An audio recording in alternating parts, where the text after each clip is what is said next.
Hello, Laura. Welcome to our live. Good to be here. Hooray! Hooray! Hooray! So in the interest of full disclosure, Laura and I were just live to talk about our emotional support chicken knit along on the party. Laura has finished her chicken. Hendrik Lamar, it is adorable. Spoiler alert. That's also why I have a pheasant friend, because this is my pheasant friend. We were talking about these feet, and I just left my pheasant friend up.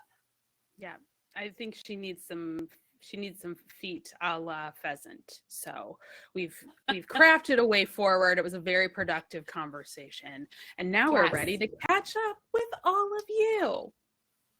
Yes, we are. Yes, we are. This is my emotional support chicken, still in roadkill form, but she's going to be done soon, and that's going to be great. So stay tuned. Stay tuned. And right on track. Right on track. It's a month long, knit along. It's right where it should be in the middle of the month. Yeah. So looks great. Thank you. I'm excited to dig back in. I had a great time getting to this. It was hard to put her away, really. But I had to do other things. Namely, I had to finish our Party Olympics project. And we can just put a bow on Olympics talk. Because we're going Olympics hard over the past couple of weeks. But I finished my BFF sock. Thank God. We kind of match. Yeah, it's a whole color story today. Yeah. I love it. And this is your BFF sock? BFF sock 1. Friday, I was here. By Sunday, I had finished. That was a lot. I was an idiot, and I did not plan this properly, but I was determined. And that's what I did. And it paid off. Thank God. It paid off. I'm a winner. I'm a gold medalist. So that's great. And now this project bag is going in my Sleevetember pile because the second sock is going to be a sleeve for my foot, which is allowed because we prioritize fun and participation over actual rules. Yes.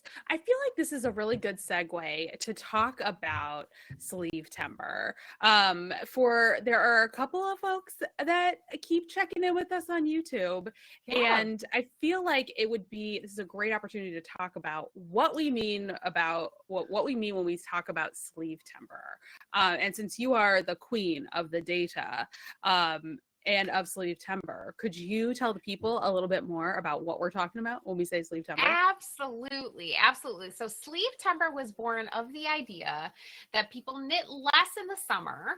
And even if they're knitting the same amount in the summer, they are knitting things that don't involve things sitting on their laps and woolly things. And once the temperatures start to rise, you don't really need those sleeves, right? You can just kick that can down the road.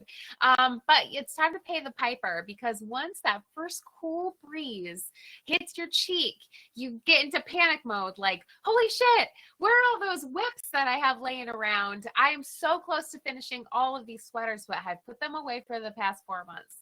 So Sleevetember is the motivation that you need to pull all of those, namely sweater works in progresses, out and get them finished. Yes. And so we love counting up how many sleeves people have their goals. And now, because we've been doing this for a few years, people get sweaters to a position where they only need sleeves, and then they put them away and wait for Sleevetember, because if you finish the most sleeves by the end of the month, then you win prizes, and that's exciting. Just any prizes. And not just any prizes, fabulous prizes, and they'll be even more fabulous this year because we have more money to spend on prizes. So that is super exciting. So that's Sleevetember in a nutshell. Now, we do not, like I just said, a sock is a sleeve for your foot. We do not only count sleeves. We really just want you to finish your projects and be happy. That's all we want. Yeah. So that's why we get really creative when we're talking about what is a sleeve. Yes. All right. For instance, this is a great example. We had our beloved Judge Julie, who we deemed judge, I think, deep pandemic, because Julie has a lot of the right opinions. And so we needed an outside source sometimes to get these rulings. And so we nominated our friend Julie to be Judge Julie. And so when we need a ruling, she comes in and she rules with an iron fist. So our friend Sarah popped up and said, hey, I want to make a skirt. How does that count? And I said, well, there could be a case to be made that because a skirt covers both your legs, and if your legs could be like arms, that could count for 2 sleeves. We got Julie in on it, and Julie said that's a go. So 1 skirt equals 2 sleeves. I don't know how the math's mathin', but that's what Julie says, and that's what it is. Listen, so, we trust her and we're going with it. Yes, we are. For sure. You know, the common saying in knitting world is second sleeve syndrome. People have that quite a bit, or second sock syndrome.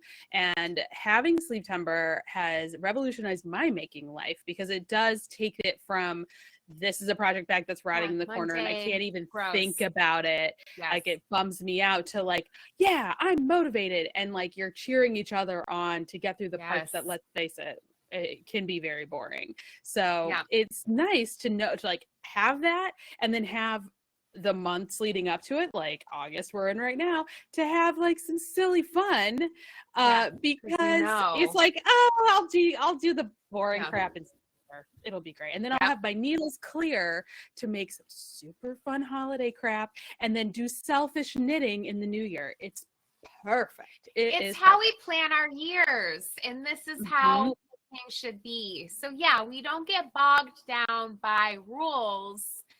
We prioritize fun and participation. So if you have a bag full of 1 sock and you want to come and be part of Sleevetember, but you're not a sweater knitter, hey, guess what? You still get to participate. We will still count you. We count points. There's point days where participation brings you points. If you finish a sleeve, you get more points. And at the end of Sleevetember, which sometimes leaks into our calendar, October, you know, again, Sleevetember 25th, we kind of have a joke about it. 35th. Sleevetember 25th is real. Sleevetember 35th, that's, you know, that could be October 5th. But we support you. Yeah. But we support you. Yeah, exactly. So though that's what Sleevetember is, and we're gearing up for it because it is chaos in the best way possible. Yeah, in the best way possible. And even if you are a monogamous crafter and you only have 1 project on the needles at a time, first of all, good for you. But second of all, it is a really inspirational time, because people are pulling project bags out from the archives, like from many years ago. And you'll be like, what is that? And they'll be like, yeah, I know. I started this 5 years ago and I have 2 inches of ribbing left on this 1 cuff and I just never got around to it. So it's really very inspirational time, because since it's not there's not like a theme like we are known to do, stuff comes out of nowhere. You're just like, what's happening over there? It's exciting. It's exciting. Yeah. So get yourself on the party. And also, if you just want to be a lurker, that's okay too, because we will, of course, be talking about all the sleeves that we have to knit in September on these lives. Yes. So that's what we're doing over there. So as Allyson demonstrated, that is a pro move, like to get your project to a certain point, place it in a beautiful project bag, and then set it aside, knowing full well It's coming back for you in September. I am Mhm. also have a current whip that I am doing that with. I have been working on my Louise cardigan. This is a class that I co-taught along Hey, with thanks for voting Allyson. on that. Yeah, I'm doing it. I'm doing it. So I am feeling motivated to really keep going on this because I have a few other folks who are doing a steek panel and turning their Louise into a cardigan with me. And I want to give them some show and tell, some stuff to look at with prepping the steek panel. So I've been moving right along on the body. And I actually really do want to start a sleeve, but I think I just need to focus up on finishing up this body. And then before I know it, it's going to be Sleevetember and I'm primed and ready to get started. So this is a project that I have I have already marked. I want to work on the bod, get it going so that and get the steek panel all set up so that I can just start flying on the sleeves in September. So this is another way that this has transformed my making. And I just keep holding this up because it's further motivation for me. I keep being like, hey, I really am making progress. Yes, it doesn't feel like you it sometimes, but I really am.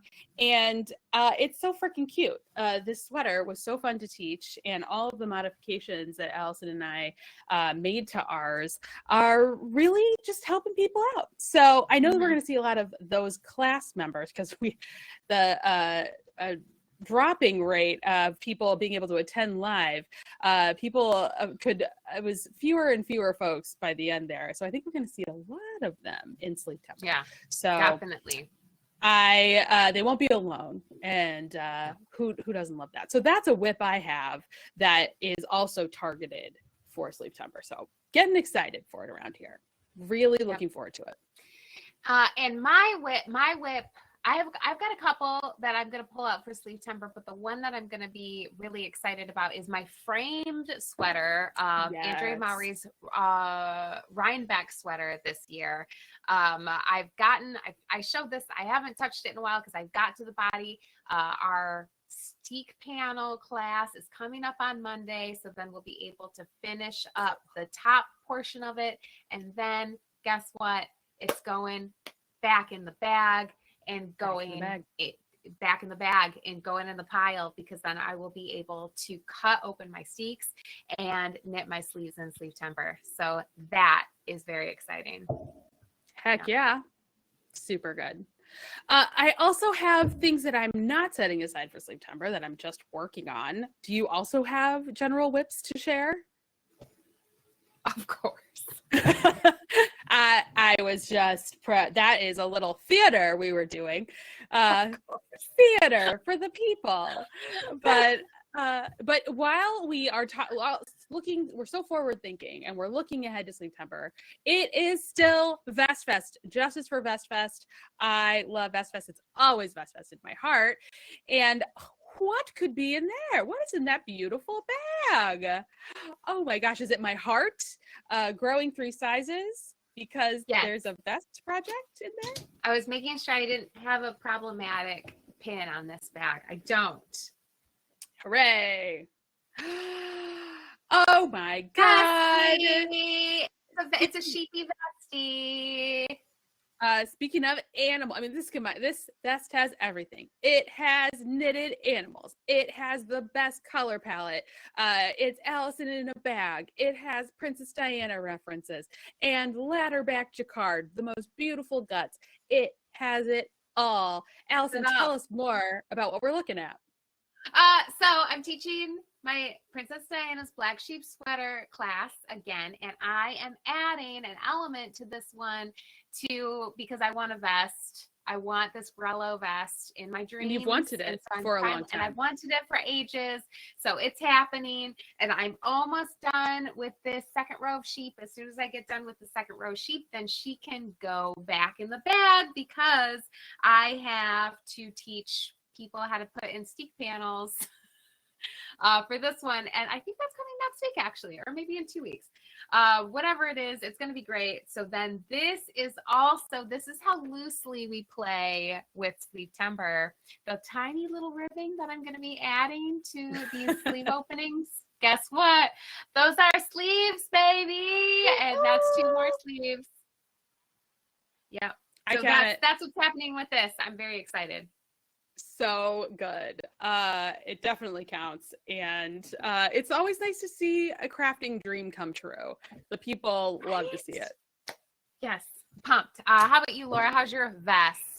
My vest is going well. I am working on I've got a ways to go, a little bit on the armhole, but I have got armholes in my Orla vest, which is progress from the last time we went live. It doesn't look like much, but I love it. It's fun to see it start to shape. Tiniest armhole. It's very motivating. It's very nice to have fewer stitches because I'm getting slightly bored. And the prospect of having to do it all over again, I'm not thrilled about, but I have a lot of stuff. It's a nice rainy day here in Chicago, which is a crafting dream. So I am really looking forward to knocking out some more rows. And I'll say my two current whips, the body of the Louise and this Orla, they have really nice check-in, like push goal places. Like the twist in the Orla is on the 9th row. So like one more twist. That is really easy to kind of like get yourself there to knock it out. And same with the bobble row. The bobble row is every 8th row. And so it's like, all right, one more bobble row. And that texture and those like goalposts are helping me a lot. At least it's not miles of stockinette because I would just hit the wall. I know I would. It's tough. Yeah, that's very tough. Yeah. The visual impact of that stitch pattern is so lovely. Yeah, it's nice. And it's written for a nice Aran weight yarn. So going from, I've been making socks a lot lately. It has been nice to have this thicker chunky project. Needle.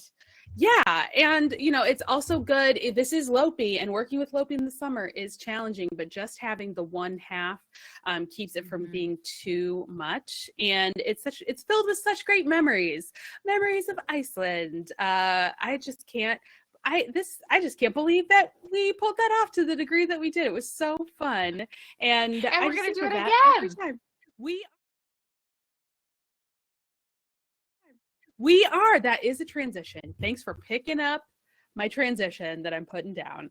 But yeah, it's big. It reminds me of all the fun we had in Iceland, and how I think we should do it again. How about you? Yeah, good. Well, great, because we're doing it again. So I'm glad that you think that's a good idea. Yeah, perfect. Yeah. Yesterday we announced our save the dates for 3 winter retreats and 2 more retreats in Iceland coming up June 2025. So that is super exciting. The retreats that we're doing we're bringing back Galentine's because people really got a kick out of Galentine's. So we're going Valentine's Day weekend. We are going to be back at our little cabin house, Sundrop, little cabin. It's like 10 rooms, but whatever. Your little is someone's mansion. Who can say? Yes. Our little cabin. So that's going to be great. That's like a crafting weekend, and things are pink. So that's what makes it Galentine's. And then we have finally, this is a major coup actually, that Laura and I finally convinced Jen Beeman of Grainline Studio to come do a sewing retreat with us. And that is going to be the first weekend in March. She's going to be teaching all Grainline patterns, all of them. Yes.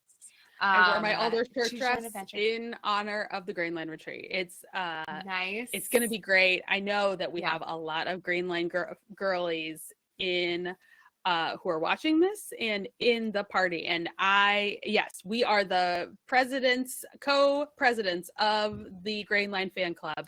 It is thanks to Grainline that we reinvigorated our love of sewing as non-high schoolers. So shout out to Jen, who is a friend as well, but we are so excited for this retreat. It has been a long time coming. Yes. So far, actually, we were reminiscing. Back in fall 2019 was when we first went to Michigan to tour these houses, and Jen was with us because she wanted to do her own retreats as well.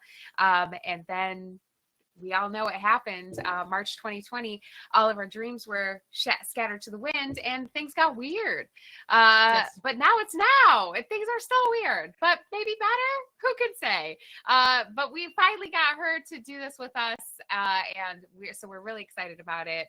So that's going to be the first weekend in March, and then the first full weekend in March. I think the Grain Line retreat starts on maybe February 27th.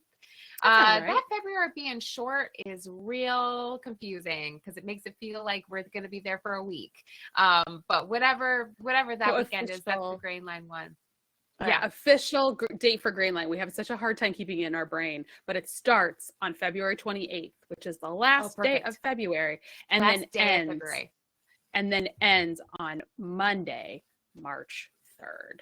So that and then is the confusing. very next weekend, we're doing all knitting sweater club retreat. Yes. So bring every single question you have about knitting. We're just getting cozy and doing only knitting.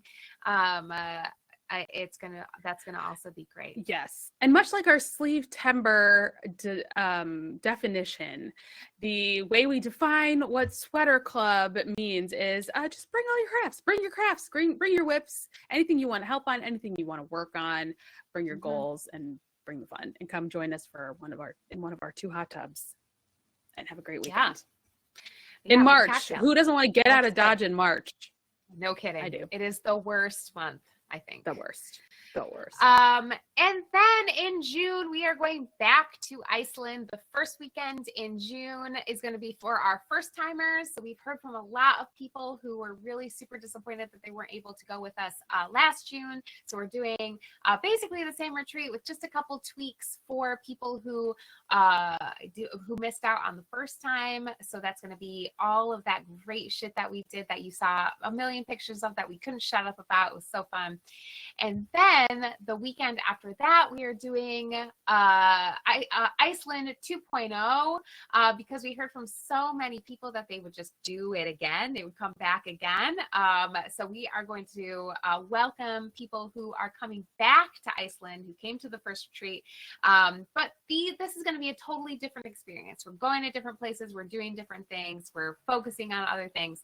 That is what the second one is about. So hopefully there's something on that calendar for you. And if you're like, I can't wait until February, there are still spots left in our knitting and natural dyeing retreat that is coming up. Yeah, this October. So yeah, first weekend in October. And that is everything. Is that everything, Laura? That is, but that's a lot. That is so much news.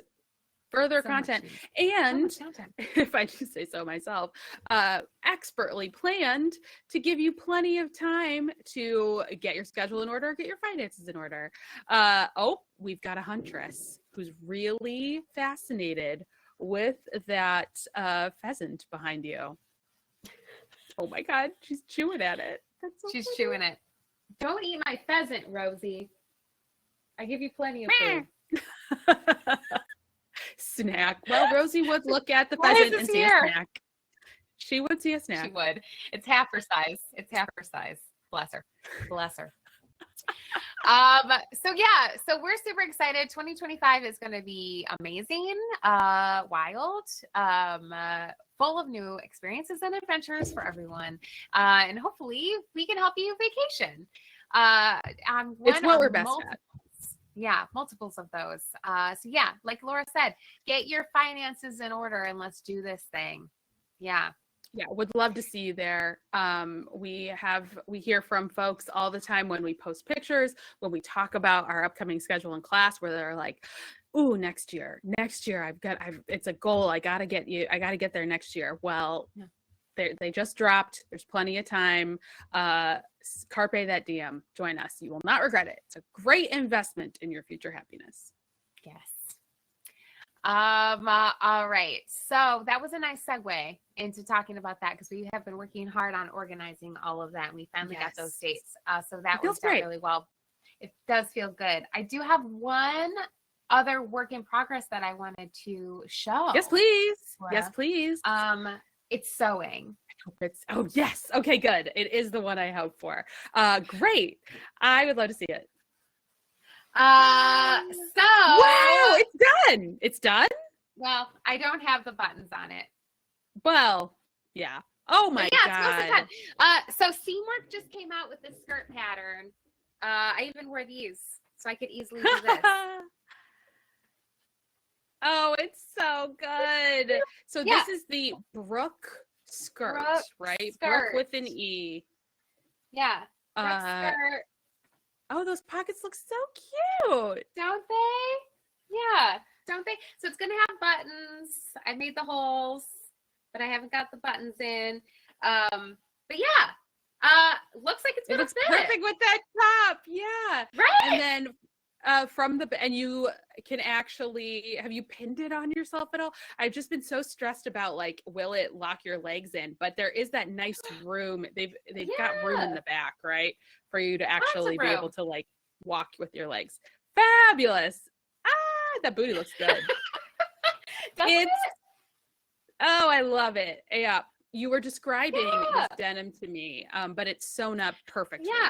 Yeah, it's so good. It's a stretch, so it's got a nice stretch to it. So I think it's going to be great. I just have to put on. I really like the fabric that I used for these pockets too, and I really like how the pocket comes across, so it helps you, like, keep your tummy in order, right? Which is like, nice. Yeah.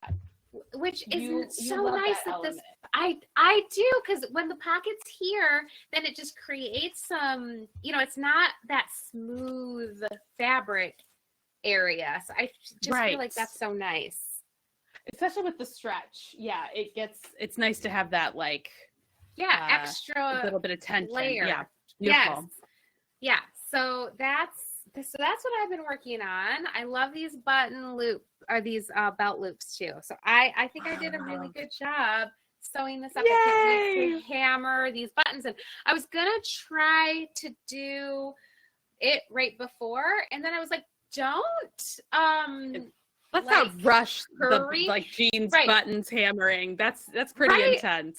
That's when you fuck up so badly, and you can't bring it back from the brink. So you can't. So this is what I've been doing, and I love it. She needs some every single thread cut, and some buttons, but that's almost done. And that it's nice to make,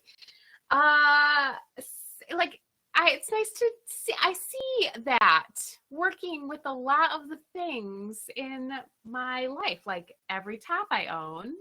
Right. I think it's gonna work. I think it will come in handy. And it'd be a great, like, transitional weather item too, which is so good. Yes. I have a dream, a sewing dream today as well. I want to finish up the pajama pants for my friend so that I have the full set. We had a me-made pajama party over the weekend, and I loved wearing my Fran top, and it was like time to get that pant done. It's cut, it's ready for assembly. So that's a goal I have. But then Allyson wore her pinafore, her beautiful pinafore, and I can't remember the name of right now. It's the steel pinafore. From Abley something. Oh yeah, Elb Textiles. Yeah. Which is so beautiful, and I have this Sew House 7 Burnside pinafore pattern that I love. I've made this once out of, like, a thicker chore coat material, and I really like how your linen drapes. So I have this vision where it's more of like a pencil skirt, kind of like a straight skirt. It's not like a pencil, but it's a straighter skirt in this design, and I have a dream of just, like, flaring out the skirt a little bit. And I have this like madressy fabric. So I'm going to be playing around with it from my stash. I just think it'd be really fun, and I could wear a lot of plain Cute. tanks underneath and then just kind of let this be the star. I'm really into, like, with as hot as this summer has been, I'm really into just like pinafore life. And so think something I can just throw over spandex pants and like a sports bra. So I was very much inspired by your outfits this week, and have gathered the supplies for this. We'll see if I feel like cutting it. Yeah. Oh my gosh, fun. Yeah, I've been pulling out some more fabrics too. I think I want to make a couple more tops. I'm going on vacation in a couple weeks. Yeah. And so I'm feeling like I'd like some new items for my vacation that go with that skirt. That skirt's going to be like a big portion of it. So good. Oh, well, I love how well that turned out. It's in my heart as well. So thank you for continuing to #influence. So good. Yeah. So far so good, for sure. Laura, speaking of the Fran PJs, did you see that Closet Core reposted my Fran pajamas on the grid? Yes. It was very funny, because in the comment that she wrote, it was like, Allyson used quilting cotton, which is a really easy fabric to just have in your stash. And I was like, nobody has 6.5 yards of quilting no, and if they cotton. do, it's for backing. Like, it's a not back of a quilt. Yeah. Yeah. I was like, okay, girl, no problem. But thank you. Who knows? We all go a little crazy on Black Friday, those Black Friday sales. Right? Maybe you just buy a bolt. Bolt. Yeah. No kidding. Oh my God. But yeah, that comment really cracked me up. But yeah, so I got a bunch of new followers on the Instagram, and I couldn't figure out until somebody finally shared it and was like, Allison's tag was as on the Closet Core grid. And I was like, well, that makes a lot of sense. Yeah, that makes a lot of sense. Well, of course, Karen would be the exception. Karen is the quilting queen. Karen does have that much yardage, so get it on the D-stash, Karen. Of one fabric, Karen? Because I figured you'd have you could obviously pin that together, but you need 6.5 yards of one. She'd probably have it for like fabric, background stuff, but then it might be kind of snoozy. But who knows? Those pajamas, we are on the record saying a lot of work. It's a lot of pattern for one pajamas. Karen says she's got it. One pajama. So for one pajama. Yeah, it's so much fabric. It's so much fabric, but yeah, worth it. That was so fun. It was so fun to have our pajama party this week, Laura. Yes. And our pajama party was part of a trip to Springfield, Illinois. Right. That we took to attend the wedding of our friends Tommy and Peter, and we made the most of that 3.5-hour trip downstate. I am proud. I am very proud of us. We really did everything you could possibly do. And so I don't need to go back for another 15 years. That tends to be the cycle. Go every 15 years. All good. They're not going to uncover too much more information about Abraham Lincoln to update his home or library, presidential library. Yeah. Indeed.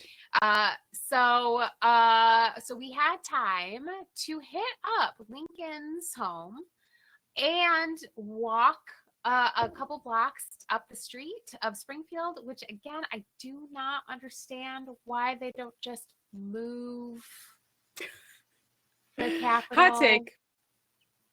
To Chicago.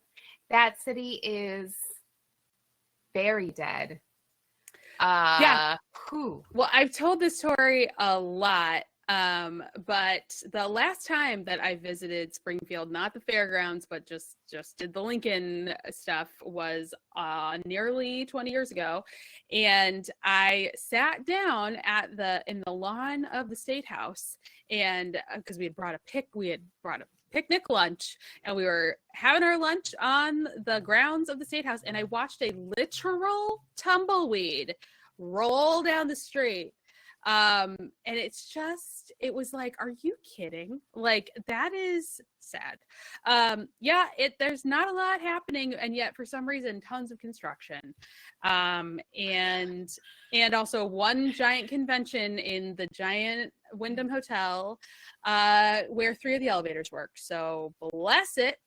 The other thing, the reason I am so grateful for this wedding to occur is because our 2 friends are joined they've committed to each other and publicly expressed their love in front of all their friends and family. Loved that. The more people that want to do that, they get to do that now. Love that. Great. But the venue for this location was the Dana Thomas House, a Frank Lloyd Wright designed mansion that was truly incredible. I would have had no idea that was there. And then walking inside was like walking into Tommy's soul. I see all of Tommy's inspiration the second I walk in there, and I'm like, well, this makes all kinds of sense. It was their color palette. It was everything. Totally. Yeah, it was beautiful. The wedding itself was held outside of the Dana Thomas house, and then the guests could take tours. They had tour guides there that were taking us through. That was really cool. And then we did a quick location change to the reception, and we just walked alone on a Saturday evening. There was no one else around that entire town. It was bananas, but I thought that museum, that Abraham Lincoln Museum and Presidential Library, slapped so hard. It is so much better than it needs to be. And that was the case nearly 20 years ago, and it is the case now. Like, it leans into wax figures more than you'd think, but we did. You they know, got a wax figure for everything. Every little boy, Abraham Lincoln, the whole family together. Yes. The kids are everywhere. I can't tell you how many Mary Todds there are in that place. There's a wax figure for every stage of life. Wild. Because it's like, I really appreciated it when I visited a while ago, because I took one museum studies class as part of my archaeology major, and it was I really appreciated how they have very limited things that they can show you from the archives. Like, there's not a whole lot, like, everything is archived in a way for a reason, and in or on a shelf, and like, it's not necessarily like, here's all these artifacts for public display. So it's a lot of recreation, and so it's a very Disneyfied experience. So it's like you're going through a lot of recreated environments to put you in the time frame and the mind space, and I feel like that is very well done. So it's not corny. It's a lot of like, oh, food for thought, but also very loud. I did not remember that from the last time, that they have a lot of audio going that clashes with other audio. But otherwise, what was our ticket? Wasn't it $15? Am I remembering that right?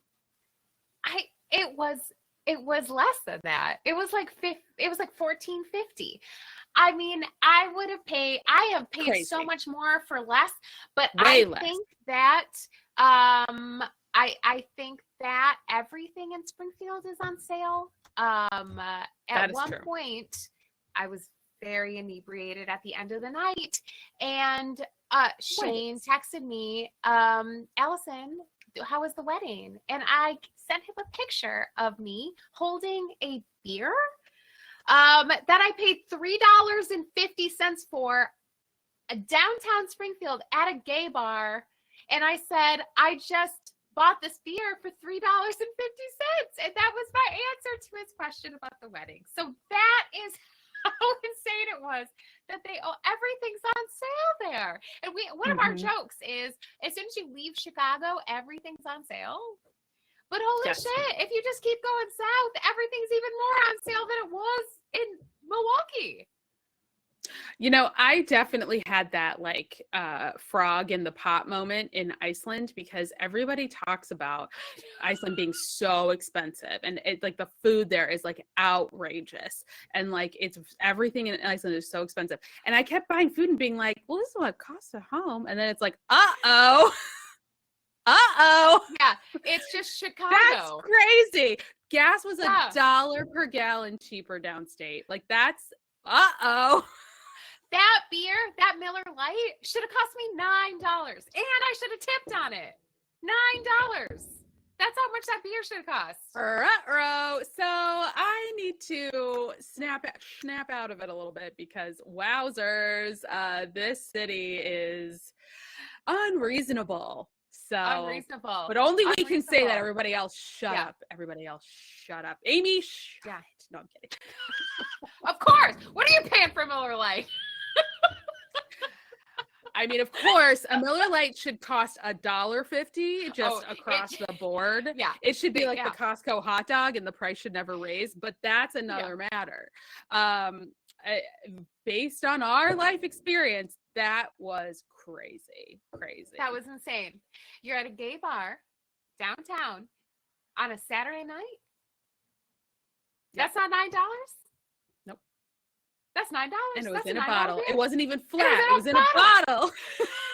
Real glass they trust you with. Glass? That was amazing. At the gay bar? Wow. Yeah. Glass at the gay bar, Laura. I could dance. I was like holding that glass. I was like, why'd you get a glass? You can't dance. And I was like, you're in Springfield, Illinois. Of course they're going to let you on the dance floor with this glass bottle. You dummy. What are you going to do with that? Oh, yeah. I think we're broken. Well, I oftentimes feel the length of time that we have lived here. Brooke and I attended a concert last night at a new venue, which is around the corner from the Hideout, for those of you familiar, or near Goose Island or the Salt Shed. These are all venues here in Chicago. And we'd walked by this.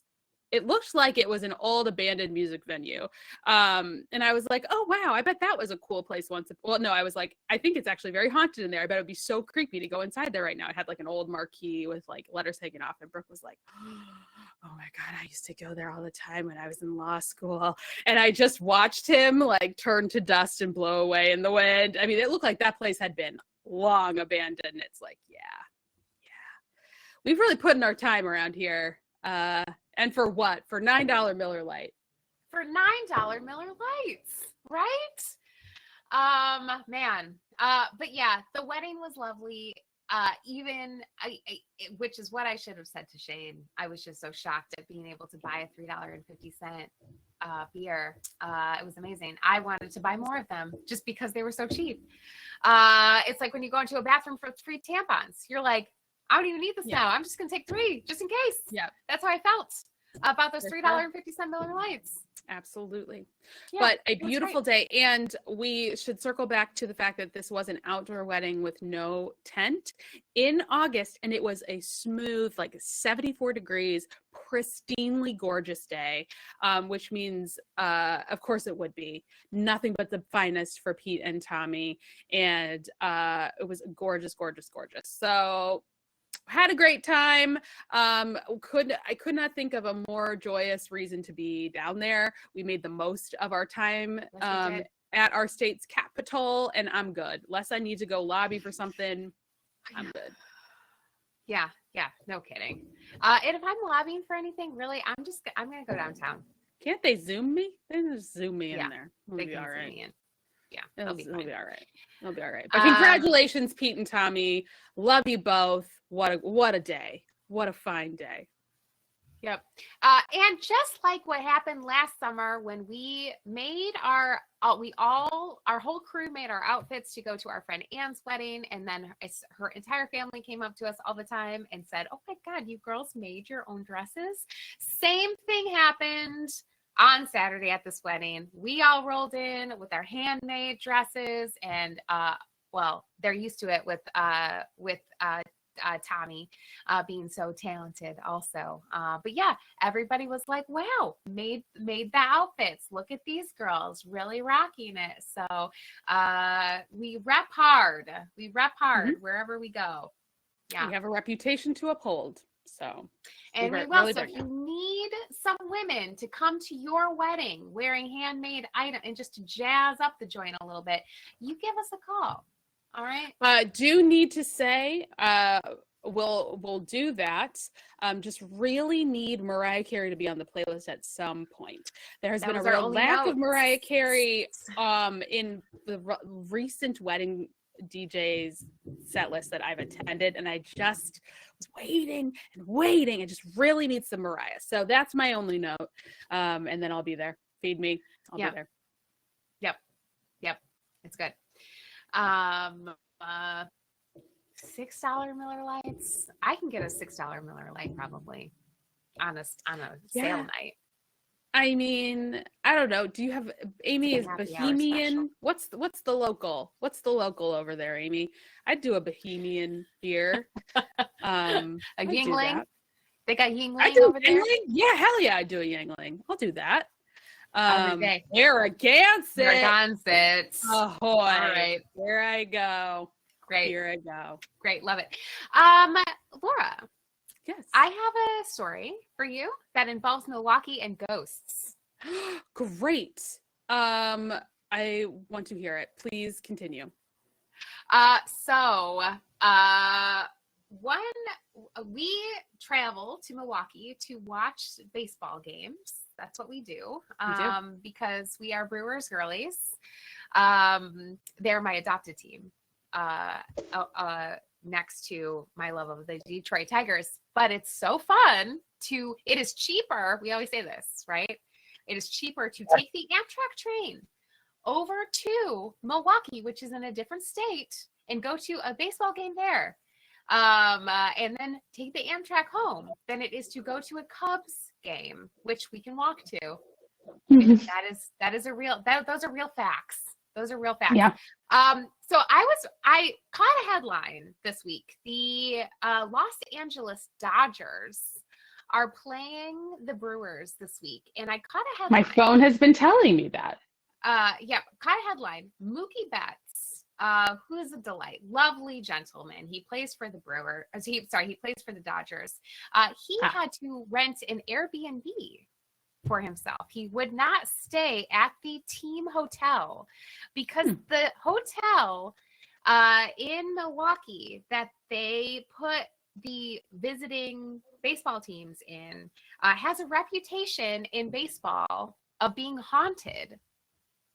Oh. And Mookie Betts does not fuck with ghosts. Well, you know what? I would be very curious, but I also know how superstitious those baseball players are. So he doesn't want to be thrown off his game by ghosts. Go ghosts. Yeah. So that and I was popping in on the game last night, and the people in the booth were talking about what a reputation this hotel has for being haunted, and how these baseball players are like serious, especially now they changed the rules so every team plays every team. So you go to every team has an opportunity to go to Milwaukee now more than they did before. And these stories are spreading like crazy about all these ghost sightings that they've had at this hotel in Milwaukee. I just feel like when we do our next Brew Crew visit, I want to stay there. I want to go. Yeah, we gotta go. Amazing. Haunted hotel. Yeah. Well, I mean, maybe we don't. Maybe you don't feel comfortable disclosing it to people. But we did have a ghost encounter while we were in Springfield. I don't know if that's something you're comfortable talking about yet. But we did. I am, and because we I did. love it. I love it so much. So, a little backstory. I love when people have a passion for really stupid things. For instance, I don't. I really loved when I went and visited Salem, Massachusetts. There is a museum. There's a museum in Salem where you stand in a big room and a booming voice tells you about the witch trials, and then Sure. a light comes and shines down on all the different moments of a diorama that you're standing in. I think that's great. It was so dumb, and I loved every second of it. Which is another reason why I love that Loch Ness Monster Museum on Loch Ness in Scotland, because it is just a series of insane dioramas proving and then disproving the existence of Loch Ness Monster. And so when we walked into the Lincoln Museum and it said, in this theater, you will be seeing a hologram history of the ghosts of the library, I was like, well, I gotta see that because that's gonna be dumb as shit. Little did I know that dumb shit from 20 years ago has now advanced their technology. Yeah. And so what I was expecting was some form of diorama, something, booming voice, dioramas, and some sheets with like holes lights. cut out of the eyes and just like woo. Yeah, and like a fun story. What we got was a real actual actor lip syncing to pretending like he's talking. Like at one point he hits his microphone and goes, "Is this on?" But he's just lip syncing to this voiceover. But I mean, it was very good. Like it was very well done. But then he was like mimicking, like digging through shit in the presidential library. And also they were doing all of this like magical ghost things, like with lights around him. So like he would he'd sit in a chair. Yeah. And he'd open up a book and then whoop, a ghost would come out of the book. Yes. Right. And then he'd open like a box and these things would start, like the ghosts. So he was just like telling stories, and it was like so well done. Like if I was 8, I would have been like, that was the coolest shit I've ever seen in my life. Yeah. Even as a 40-year-old woman, I was like, I can't believe that this is so well done. Like it was silly, but in the most earnest way. And like visually very convincing. Like they were real ghosts, with the lights and everything. Yeah. It looked awesome. And then at the end, he's telling this whole story about how he loves the library and all the things in the library and how they have a story to tell and all the items in the library and they never know what's going to come in. And I liked that they did a couple jabs on Mary Todd and Abraham's eldest son Robert, who was a big asshole and like burned all her shit. And he was like, I hope one day we uncover, like someone finds the letters and Robert didn't burn all her letters. And then some letters would kind of go and then they would burn up, and it was like very compelling storytelling. But then at the end there's a flag from like the Battle of Bull Run or something starts actually moving on the wall, and then the set gets lower and you find out that the actor isn't really an actor. He's a ghost himself, and he died in the Civil War. Puts on his uniform, and the flag is waving, and the library darkens, and then we're in the woods with him at the Battle of Bull Run, I guess, and he is saying, keep my legacy alive, and he... Alive! Oh, and then it goes dark, and then it opens back up, and he's gone, and he was a ghost the whole time. Like a ghost. $14.50? Are you kidding me? Are you I'll kidding? take two. I'll take two. Oh my God. Take more of my money, please, Lincoln Presidential Library. I thought I was going to be signing up for rusty old dioramas, and you're giving me a whole light show, the whole song and dance, the whole rigmarole, and a real ghost. Incredible. 2 thumbs up. Incredible. Yep. Yeah. And then we went and watched our friends get married immediately after that. It was hilarious. It was like, damn. Crazy. We were like, oh shit, we gotta go. I guess it's starting. And seriously, one quick final plug for the woman that owned the Dana Thomas house. I think her first name was Sarah. Sarah Dana, maybe, but Susan Dana. Give her that house and her a Google. She was a fascinating lady and really was an heiress to a mining fortune. And she really rich personed well. She blew through her inheritance, but also distributed a lot through the community. And she got badly robbed by that third husband. Yeah, also. Terrible third husband, but had a dishy, hot, younger second husband who was an opera singer and like died of consumption or whatever. But it was quite a life. And at a certain point, like she always loved kids and realized that wasn't going to happen for her, and just like built an entire children's library in the house, and like had a little ice cream cooler so that the ice cream cone had like just been presented at the World's Fair, and you could come and get an ice cream if you also read a book. Like this lady was cool as hell, and I was really glad to learn about her. So like she's a ghost from the past that I really appreciaed. So worth a Google just to look at that house and to learn about her. Cool gal, liked her.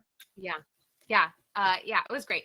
Frank Lloyd Wright did not like her, as it turns out. Yeah. Even though she gave him a blank check for doing whatever the hell he wanted within reason, he just fought with her like crazy. And she had to be like, oh, Frank Lloyd Wright, shut up and do what I'm asking you to do.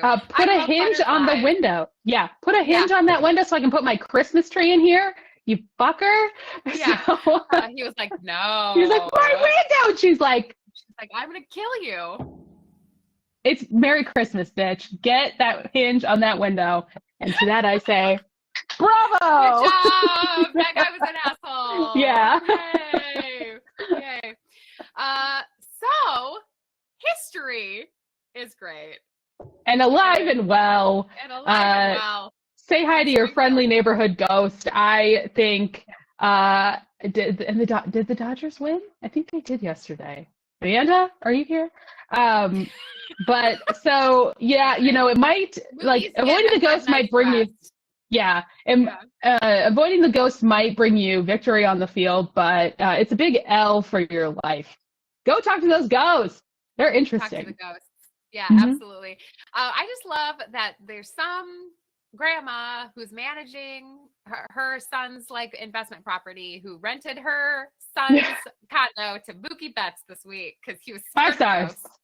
5 stars. And I think that's adorable. I want to be the person who rents a condo to Mookie I hope he Betts. signed the guest book. No ghost here. 5 stars. No ghost.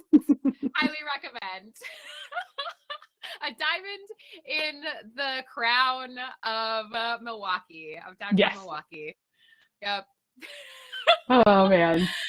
All right, everybody. Well, thanks for hanging in with us while we go on quite a few tangents. What else are you here for? If you made it this far, you love it. Yeah, you're into it. You're into it. We will be back next week. Lord knows what is going to come up between now and then. Probably more chickens, though. We'll see. More. Clearly, we need some emotional support. We've had quite an excursion into the past. So many. Maybe we need a ghost chicken. A ghost chicken. Oh, ghost chicken. I love that. Ghost chicken. All right, everybody. Have a great rest of your Thursday, and we'll see you next time. Bye. Bye.